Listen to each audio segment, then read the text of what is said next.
Assalamualaikum warahmatullahi wabarakatuh. Kembali lagi dengan saya Pak Dekolek atau Mpu Gandrung. Pemirsa, dulur-dulurku, I love you-ku. Terima kasih masih mengikuti saya. Kali ini saya membawa keris.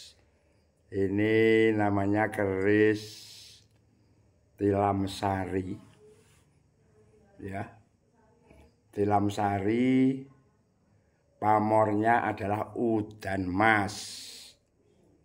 Pemirsa, ini sebagai edukasi saja. Ini keris ini belum terlalu tua, pemirsa. Eranya Mataram, tapi juga tidak terlalu baru.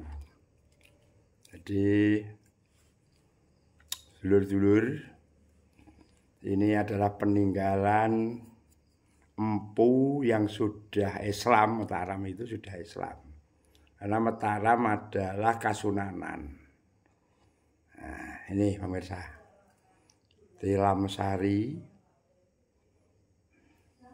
udan mas. Nah, sengaja saya tampilkan udan emas itu ada ininya pemirsa. Jadi pelan-pelan dari bawah.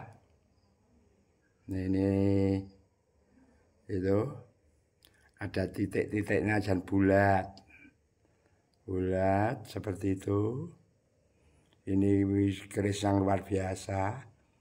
Ini keris sengaja tidak saya cuci biar tidak kelihatan terlalu muda, karena ini sebetulnya tidak baru-baru amat keris ini. Nah, ini pemirsa. Ini keris ini biasanya keyakinan orang Jawa, pemirsa, itu ini besi ajib, jadi besi yang dihargai, maksudnya gitu. Ini udan emas itu maksudnya yang memegang ini udan emas, artinya kekayaannya berlimpah. Jadi keris ini biasanya dimiliki oleh orang-orang yang kaya atau orang-orang pejabat negara. Ini keris pejabat, bukan kerisnya petani, walaupun tilam sari.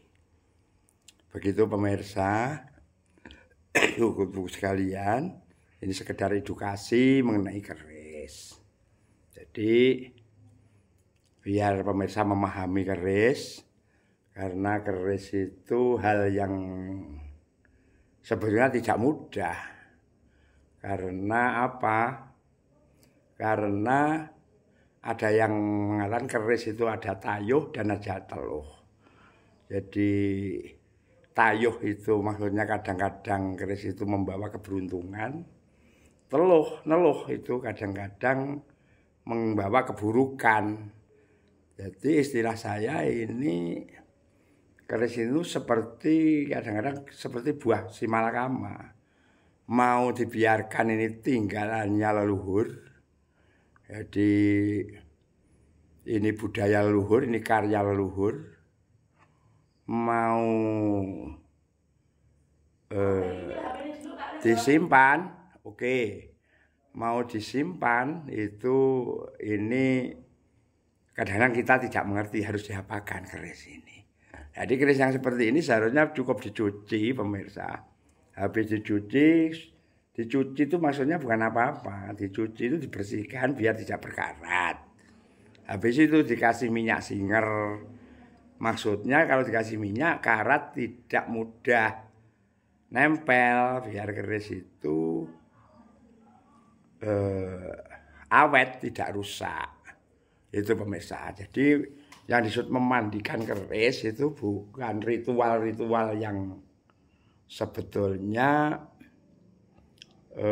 ritual biasa. Itu hanya menyuci keris, membersihkan keris dari karat supaya keris tidak mudah rusak.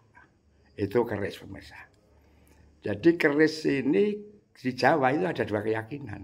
Satu keris yang ada kodamnya, dua keris yang hanya pamornya yang dicari. Nah, jadi yang dimaksud kodam itu adalah makhluk gaib yang mengikuti keris. Sebetulnya apa yang sebenarnya yang terjadi? Keris ini adalah karya seorang empu. Empu itu biasanya seorang petapa.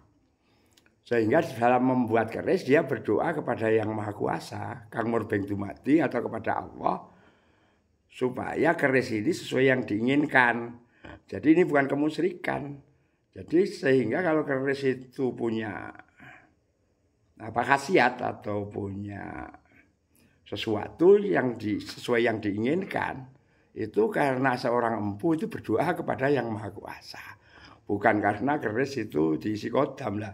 Adanya makhluk gaib seperti tangan saya itu karena bagusnya keris, karena doanya keris sama saja dengan tumbal yang dibuat oleh seorang kiai. Tumbal yang dibuat oleh kiai biasanya hanya kertas yang ditulisi Arab dan dikasih minyak. Itu juga ada faedahnya untuk tumbal. Itu kalau kiai membuat tumbal, kalau empu membuat keris. Begitu pemirsa mengenai keris. Biasanya tilam sari ini adalah untuk keharmonisan keluarga, itu sejarahnya. Sehingga setiap orang punya tilam sari, tilam upeh. Satu jodoh yang fungsinya adalah diyakini kalau mempunyai keris itu keluarga menjadi harmonis. Begitu pemirsa, jangan lupa untuk keris kali ini jangan lupa like dan subscribe biar Pak D Empu Gandrung terus bisa memberi edukasi, memberi apa yang saya bisa. Ini keris ala Empu Gandrung, mungkin orang lain berbeda.